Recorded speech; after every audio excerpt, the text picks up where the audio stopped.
12 years of silence. He spent 12 years inside a federal penitentiary with one purpose: not rehabilitation, not reflection, not remorse. He used every single day, every sleepless night, every hour in the prison yard to do one thing: memorize the faces of the 12 people who put him there. He wrote their names in a notebook he kept hidden under his mattress.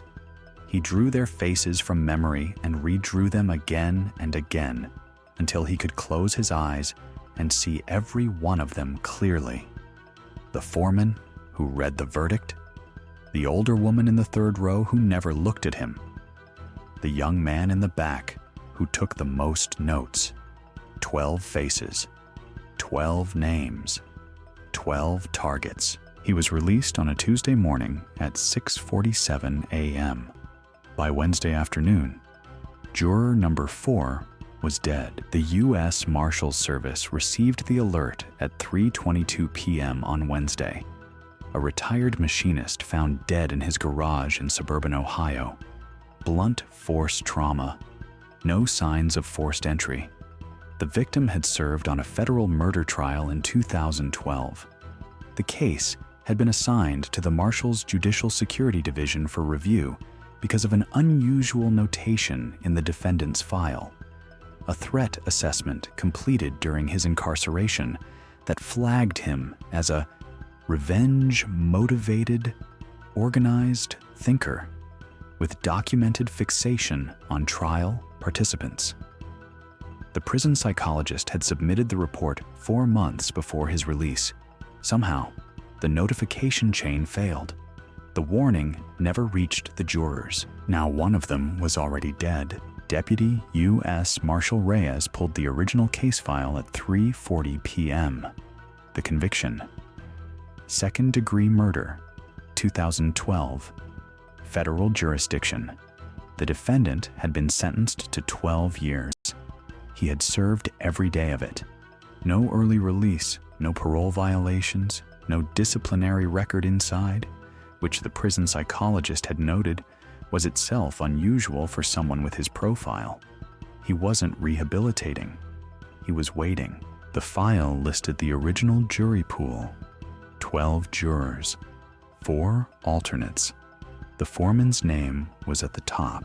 Reyes counted backward from juror number 4.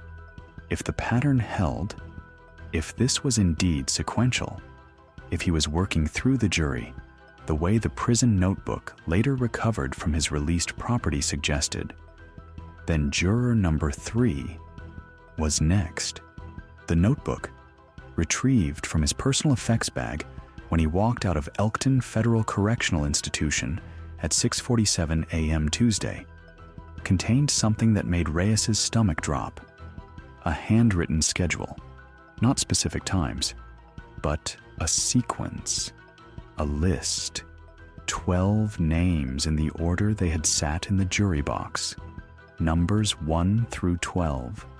Number 4 had a single pencil line drawn through it. Numbers 1 through 3 were not crossed out. That meant 3 people were already in the crosshairs and had no idea. The timeline was now measured in hours, not days. The Marshals had 48 hours, at most, possibly less. That assessment was based on the gap between his release Tuesday morning and the death of juror 4 Wednesday afternoon, approximately 32 hours.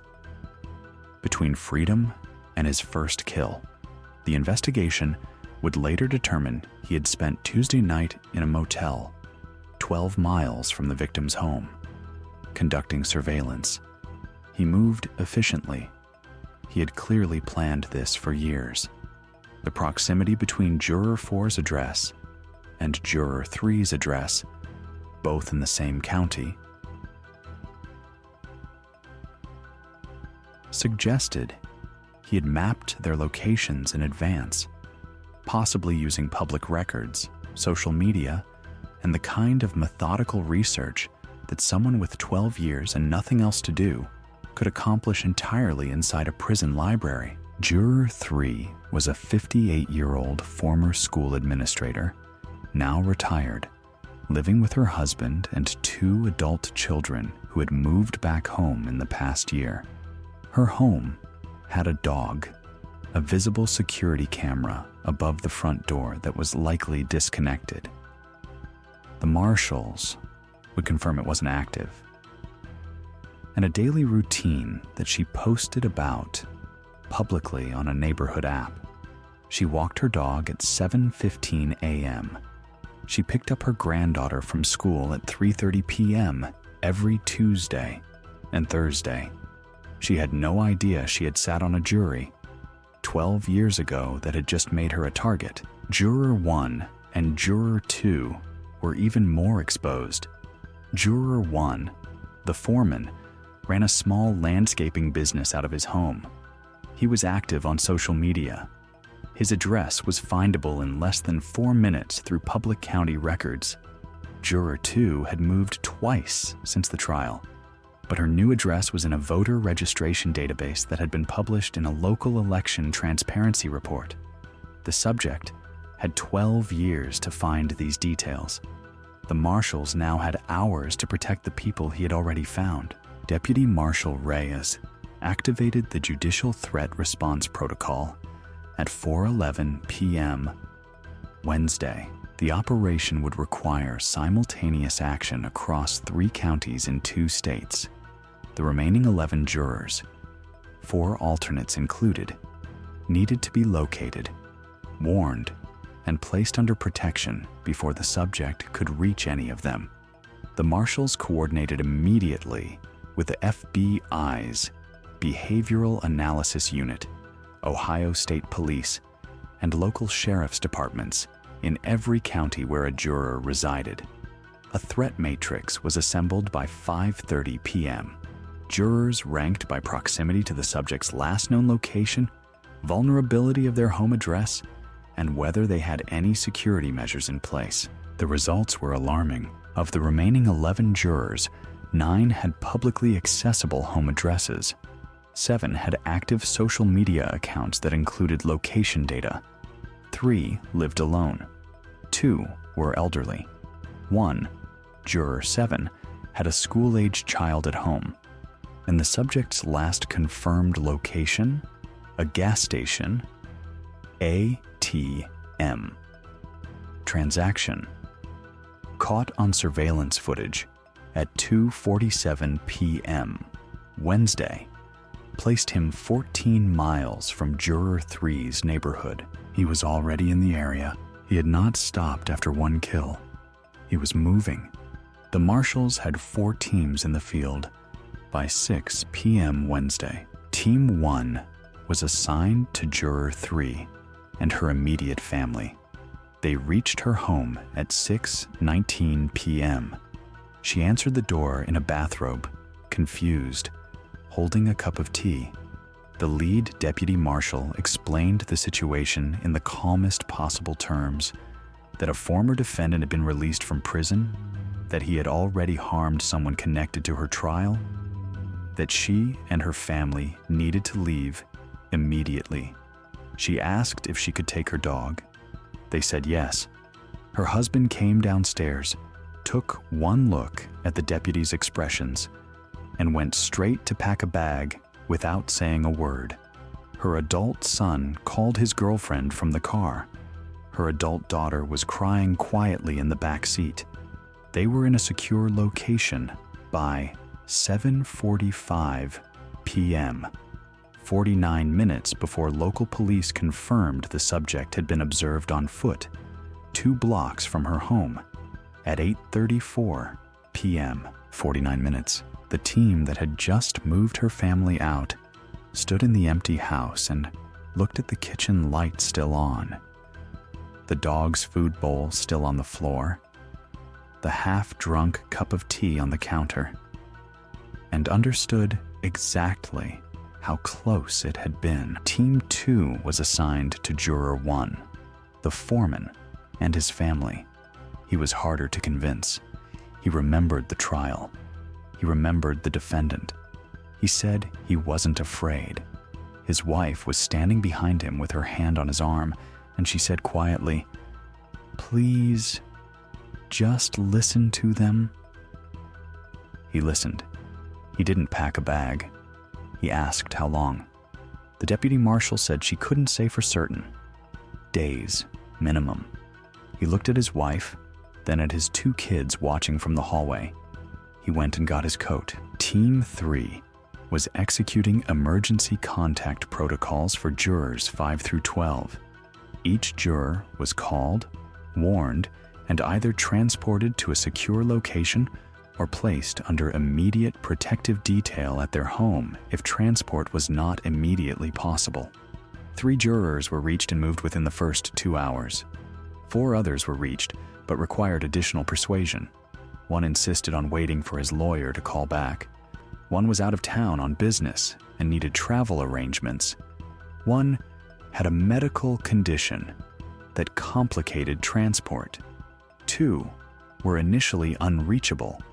One of those 2, Juror 9, was reached at 8:52 p.m. at her daughter's house in a neighboring county, where she'd gone for dinner and was not answering her personal cell phone. She was placed under protection at 9:17 p.m. Juror 11 was not answering any phone. His address was confirmed. A team was en route. They reached his house at 9:44 p.m. His car was in the driveway. Lights were on inside. The front door was unlocked. They found him unharmed, asleep in his recliner with the television on, his hearing aids out on the side table. He woke up to 4 federal deputies standing in his living room and experienced what he later described as the single most terrifying moment of his 71 years of life, and then listened as they explained the actual situation, which was only slightly less terrifying. He was in a secure location by 10:30 p.m., 11 jurors protected, 1 alternate still being located. The hunt for the subject was running parallel to the protection operation and moving just as fast. By 9 p.m. Wednesday, the Marshals had assembled a profile of his movements that was precise and deeply unsettling. He had exited prison with $312 in gate money and a debit card attached to a prison savings account containing $1,847. He had used that card 4 times. The motel Tuesday night, a hardware store Tuesday afternoon, a detail that was noted with particular gravity, a gas station Wednesday morning, and the ATM at 2:47 p.m. Wednesday. After that, nothing. He had stopped using the card, which meant he either had cash or he had planned for this moment specifically. The moment when law enforcement would begin tracking his financial activity. The prison psychologist's report used the phrase, operational discipline. 12 years, he had read enough, thought enough, and planned enough to understand that the card would create a trail. The hardware store purchase record showed a list of items that, individually, were unremarkable. A length of rope, a utility knife, work gloves, a padlock, nothing illegal, everything intentional. The Marshals task force expanded at 10 p.m. Wednesday to include FBI, fugitive teams in Ohio, and a joint intelligence unit that began running every possible contact he might have in the region. Family, former acquaintances, anyone he had communicated with during his incarceration. His visitor log from 12 years was reviewed in a 4-hour analysis sprint. He had received 11 visits total, 5 from his mother, who had died in 2019, 3 from a former neighbor, 2 from an attorney, 1 in his 3rd year of incarceration, from an unidentified individual who had signed in under a name that did not match any valid ID in the system. That visit had lasted 47 minutes. No prison record indicated the purpose of the visit. The sign-in sheet listed a home address in a town 2 counties away from where Juror 4 had lived. Investigators were at that address by midnight. The house was abandoned, had been for 3 years, but in the detached garage at the back of the property, they found a sleeping bag, a folding camp stove, 2 days' worth of food in a sealed plastic bin, and a road atlas with 12 locations circled in red ink. 12 addresses, 12 circles, one with a single line drawn through it. He had been planning this before he left prison. He had an accomplice, or at minimum, someone who had helped him establish this staging location. He knew the Marshals would eventually track his card. He had prepared a place to go dark. He had supplies for at least 5 more days. This was not impulsive. This was not rage. This was the most dangerous kind of threat, one that had been engineered over years by a patient, organized, methodical mind that had nothing else to do but prepare. The net around him was tightening, but he was already moving again. Thursday morning, 5 a.m., a motion-activated trail camera on a rural property adjacent to the abandoned house had been recording since the Marshals established their perimeter. At 4:43 a.m., it captured a figure moving through a tree line at the edge of the frame. The image was dark and partially obscured by branches, but the Marshals' technical unit enhanced it enough to confirm male, approximate build match, moving east on foot. He had been watching the abandoned house from a distance. He had seen the investigators arrive. He had not gone back. He was now on foot in a rural area, without his established cache of supplies, 12 miles from the nearest confirmed juror address. But the nearest juror address, Juror 6, had been protected since 8:15 p.m. the previous evening. Every single juror on that list was now either in a secure location or under 24-hour protective detail. He had nowhere to go, but the Marshals could not let him remain free. A man this methodical, this patient, this willing to take a 12-year run at a goal. The threat did not end because his immediate targets were protected. He would wait. He would find another angle. He had already demonstrated that he could identify addresses through public records. He would adapt. He had 12 years of practice at adapting to constraints. The fugitive pursuit net was fully operational by 6 a.m. Thursday. Air support coordinated with the Ohio State Highway Patrol established a search perimeter in the rural corridor where the trail camera had captured his movement. Ground teams swept the tree lines from the east, pushing him back toward a road grid where he would have fewer options. The Marshals' lead fugitive coordinator had mapped the terrain the night before. 3 roads, 2 creek crossings, 1 railroad bridge. If he was on foot and moving east, his options narrowed to a single corridor within approximately 4 hours. At 8:17 a.m. Thursday, a railroad bridge maintenance worker called 911 to report a man sleeping under the bridge. He described the clothing. He described the build. He said the man had woken up when the worker's truck crossed the bridge overhead and had run into the drainage channel below. Deputies reached the bridge at 8:24 a.m. The drainage channel ran for approximately 600 meters before it opened into a culvert under a county road. The culvert was large enough to move through on hands and knees. It exited into a ditch beside a farm field. The Marshals had a deputy positioned at the culvert exit within 9 minutes of the first radio call. Based on the terrain analysis completed the night before, when the subject emerged from the culvert at 8:41 a.m., covered in mud and blinking in the early morning light, he found himself looking at the boots of 3 United States deputy marshals. He looked up. He looked at the weapons. He looked at the faces. He said nothing. He lay face down in the wet grass and put his hands behind his head. The pursuit had lasted 37 hours from the time marshals first activated the response to the moment of apprehension.